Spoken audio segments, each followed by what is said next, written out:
Father of management, तो before introducing the principles of management वो किस प्रोफेशन में थे? Yes, I have read this one in Google in MCQ. That's why I'm asking you. यहाँ से नहीं मिलेगा, MCQs की बहुत डेप्थ होती है, बिल्कुल अंदर से जाके भी आते हैं। ये दिया हुआ था ऑप्शन में, what was the profession of handy fuel before introducing the principles of management? कौन से प्रोफेशन में थी? चलिए मैं बता दूं आपको, 4 ऑप्शन। बुक नहीं खोलोगे? Software engineer, mining engineer, chemical engineer और none of that. Mining engineer.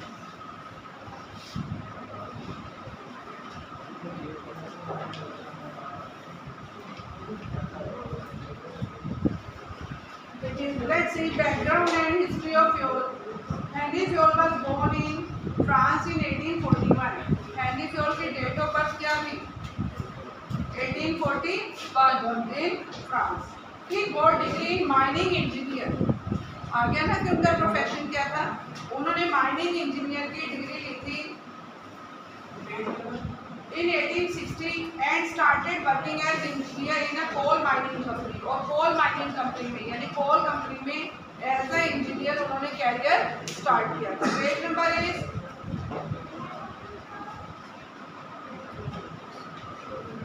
46, 1860 and started working as engineer in a coal mining company. In 1888 he was promoted as the managing director of the company. Please stop talking and see. In 1888 he was promoted as the managing director of the company. 1888 में वो managing director बन गए थे उसी company के। उससे पहले 1841 यानी 1841 में जब उनका बर्थ हुआ था और 1860 यानी 19 साल की उम्र में वो बन गए थे। देखिए क्या आप लोगों की एज ज़्यादा हो गई होगी ना? Right now you are not able to be engineer और व्हाटएवर। अगर साइंस वालों को भी देखा जाए तो क्या वो इस एज में इंजीनियर की तरह प्रमोट हो सकते हैं? No. Right now you are in class 12। तो 1841 में उनका बोर्न हुआ और 19 ईयर्स की एज में वो क्या बन गए थे? Mining engineer. और लेटर ऑन वो बाद में उसी कंपनी में मैनेजर की पोस्ट पे प्रमोट हो गए। और जब मैनेजर की पोस्ट पे प्रमोट हुए थे उस समय कंपनी की जो कंडीशन थी वो बहुत क्रूशियल थी। क्रूशियल मतलब कंपनी इस कंडीशन में नहीं थी कि वो अपने लायबिलिटीज को पे कर पाए अपने एसेट्स से। और उस समय अपनी मैनेजरियल टेक्निक्स की वजह से ही हेनरी फ्यूल ने कंपनी को उस क्रूशियल कंडीशन से बाहर लाए और कंपनी को इतना सक्सेसफुल कर दिया कि वो 30 ईयर्स में उनके जब 30 ईयर्स बाद रिटायर हुए company was a leading coal steel company. तब उस समय तक वो कंपनी एक लीडिंग कोल कहते हैं ना। अगर हम कहेंगे नहीं 10 कंपनियां और इनको लीडरशिप ये कंपनी दे रही है, ये कंपनी बहुत बढ़िया है, बहुत सक्सेसफुल है, बहुत ज़्यादा प्रॉफिट है, तो वो कंपनी बन चुकी थी आफ्टर 30 ईयर्स। हेनरी फ्यूल ने वहाँ पे अप्लाई करी थी अपनी managerial techniques. Henry Fuel became famous as father of management studies and thoughts. अब देखिए ये आ गया। हेनरी फ्यूल किसकी तरह फेमस हुए थे? Father of management studies and thoughts.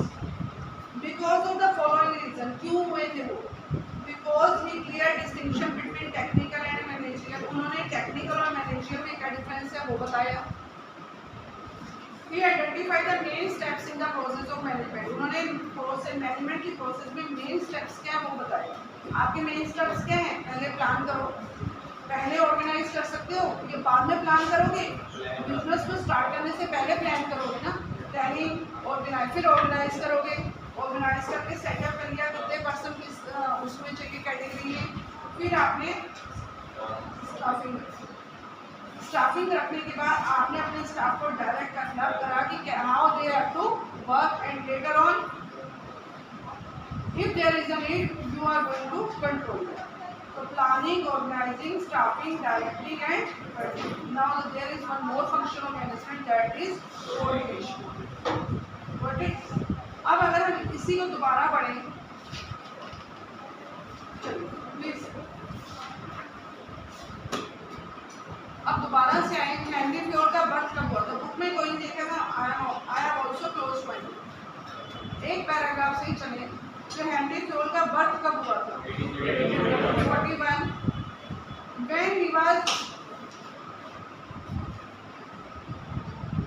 when he got the degree of engineering 1860 19 साल में बन गए थे। किस कैटेगरी? माइनिंग, सॉफ्टवेयर, केमिकल या none of the above? Mining. Later on, he was promoted as on which post of the company? Or what he had applied there? क्या apply करा था हमने? अपनी मैनेजरियल टेक्निक्स यूज करी थी। And after how many years he got retirement from that company? 30 years. And at that time, that company was the leading company of the country, only because of the managerial techniques of the manager. And Henry Fayol famous हो चुके थे father of management studies and thoughts. चलिए अब principle of management जो Henry Fayol ने develop किए थे, तो 14 प्रिंसिपल से इट शुड बी क्लियर। आपसे पूछा जा सकता है ना, how many principles of Henri Fayol are there? 14। उसमें सबसे पहला आता है डिवीजन ऑफ वर्क। सपोज अगर एक ही पर्सन को सारा काम कर दे दिया जाए, सारा वर्कलोड एक ही पर्सन पे होगा, तो क्या ये पॉसिबल होगा कि वो पर्सन उस काम को बहुत इफेक्टिवली इफिशिएंटली कर ले? Not possible. या तो वर्क टाइम पे कंप्लीट नहीं होगा, या वो अपना 100% नहीं दे पाएगा।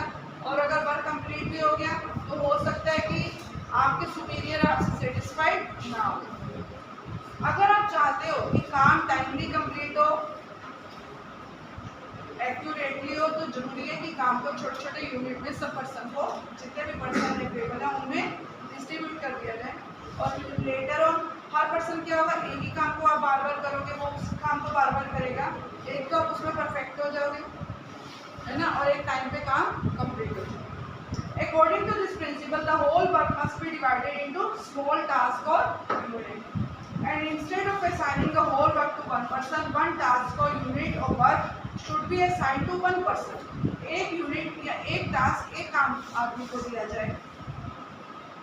क्या देखिए, आप टास्क किसी को असाइन करोगे, उसकी क्वालिफिकेशन क्या है, उसकी कैपेबिलिटीज क्या है, या उसका एक्सपीरियंस क्या है। When a person is performing a part of job again and again, he will become perfect and specialized in doing that. जब आप एक ही काम को रोज बार बार करोगे तो आप उस काम में क्या हो जाओगे? परफेक्ट हो जाओगे। See your mother again and again daily she is busy cooking food for you, बार बार वही काम करते करते नाउ शी इज परफेक्ट, है ना। तो जब हम एक ही काम को बार बार करते, आप डेली अगर पगड़ी पहनते, सोचिए अब कितना टाइम हो गया होगा आप बांधते हो, आप उसमें आई थिंक परफेक्ट हो गए। जिनको ज़्यादा टाइम होगा वो ज़्यादा परफेक्टली और क्विकली कर लेते होंगे, और जो जिनको कम टाइम हुआ होगा बांधते हुए वो उतनी परफेक्टली नहीं कर पाएंगे। फॉर एग्जाम्पल मान लीजिए in a furniture manufacturing company one person can be asked to cut the wood pieces. एक आदमी को कहा गया कि लकड़ी काटे, और दूसरे को कहा गया कि वो उसको जोड़े, और तीसरे को बोला गया कि वो फर्नीचर की फर्निशिंग दे। और काम को बांटने से क्या हुआ, काटने वाला काटने में परफेक्ट हो गया, है ना, पेस्ट करने वाला उसमें परफेक्ट हो गया, और फर्निशिंग करने वाला उसमें परफेक्ट। सिमिलरली अगर हम उसी तरह बैंक में जाते हैं ना, तो कैश काउंटर पे जो बैठते हैं उसको क्विकली कैश काउंट करना आता होगा, और जब जो पासबुक में एंट्री कर रहे हैं उसको उसमें एंट्री करना बहुत इजीली और क्विकली आता है। बट राइट नाउ ये अब कहने की बात आएगी कि पासबुक में एंट्री कर, तो पासबुक में एंट्री काउंटर नहीं होता, है ना। अब उसके लिए भी मशीन्स आ गई है।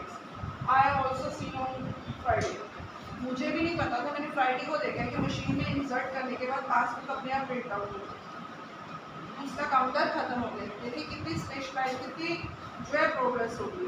With the division each person will become specialised in his part of job and improve his effectiveness and efficiency. अब इसका बेनिफिट क्या हुआ, काम को बांट दिया छोटे छोटे यूनिट में, सब अपने अपना अपना काम करा, सब अपने अपने काम में परफेक्ट हो गए, काम इजीली हो गया, टाइम भी हो गया, राइट। इसके बेनिफिट क्या हुए काम को बांटने? एक तो आप स्पेशलाइज्ड हो गए उस काम में, और दूसरा इफिशियंसी बढ़ गई। देखो जब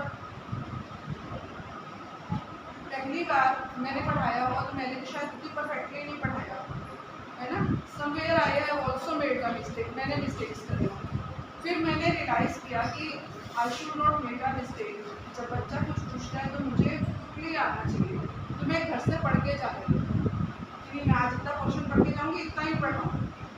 अब सपोज मैंने तो इतना क्वेश्चन पढ़ के आई और मैंने इतना ही पढ़ाया, अगर आप आगे का पूछ लोगे तो मुझे नहीं आएगा। लेकिन अब वो 24 ईयर्स तक जब मैं एक ही किताब पढ़ती रहूँगी तो डेफिनेटली वो प्रॉब्लम अब राइज नहीं होगी, है ना। अब मैं खुद भी बोल सकती हूँ कि आप ये बुक लो, अकाउंट्स के तीनों में से कोई बुक, कहीं से भी किसी भी चैप्टर का कोई भी क्वेश्चन पूछो, किसी भी उसकी लाओ, अब मुझे प्रॉब्लम नहीं है। क्यों? इफिशियंसी आ गई ना। एक ही काम को जब हम लगातार करते रहते हैं तो क्या हो जाते हैं, इफिशिएंट हो जाते हैं, और दूसरी बात उसी में स्पेशलाइज्ड हो जाते हैं। चलिए अब यहाँ पे प्रॉब्लम क्या था,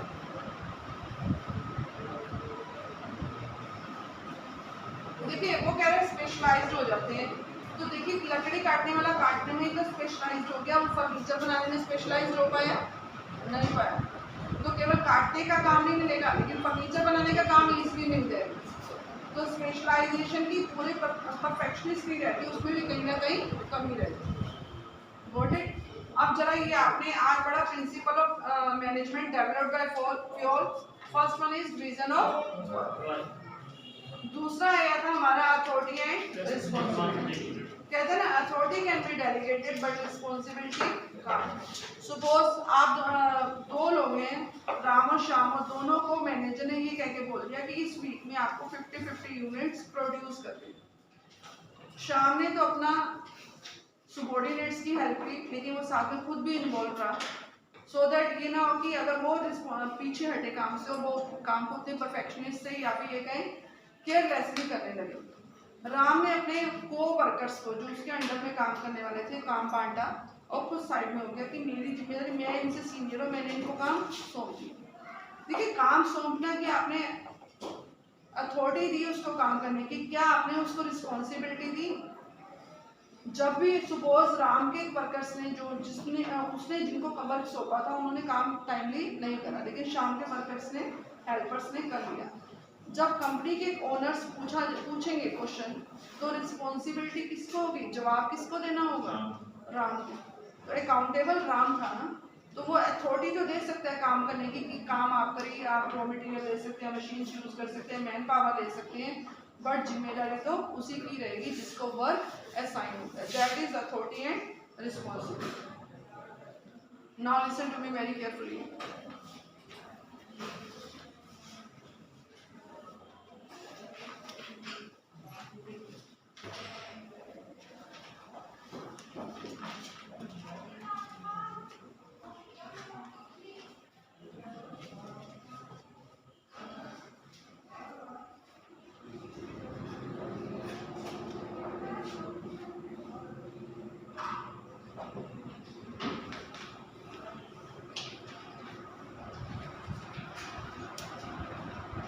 अच्छा, प्रिंसिपल ऑफ जो मैनेजमेंट होते हैं यूनिवर्सल होते हैं, फ्लेक्सिबल होते हैं, बिहेवियरल होते हैं या एब्सोल्यूट होते हैं। देखिए प्रिंसिपल ऑफ मैनेजमेंट क्या होता है ये आपने नहीं पढ़ा, हमने तो खाली प्रिंसिपल स्टार्ट कर लिए ना। प्रिंसिपल ऑफ मैनेजमेंट क्या होते हैं इसको एक बार देख लें।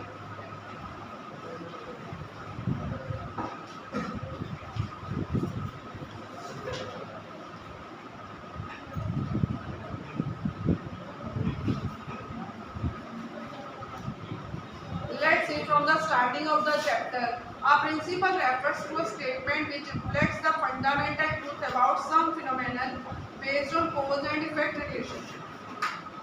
एक स्टेटमेंट जो रिफ्लेक्ट करता है कि फंडामेंटल ट्रूथ क्या है ना, सार्वभौमिक सत्य क्या है, based on cause and effect, कि अगर ऐसा कारण हुआ तो ये रिजल्ट हो जाएगा, तो वो इफेक्ट बेस करता है प्रिंसिपल। चलिए कल पढ़ेंगे आपको। फिलहाल आप क्या पढ़ के आओगे, अब डेली थोड़ा सा पढ़ के आओगे, ठीक है। मैं उसके एमसीक्यूज रेडी करके लाऊंगी।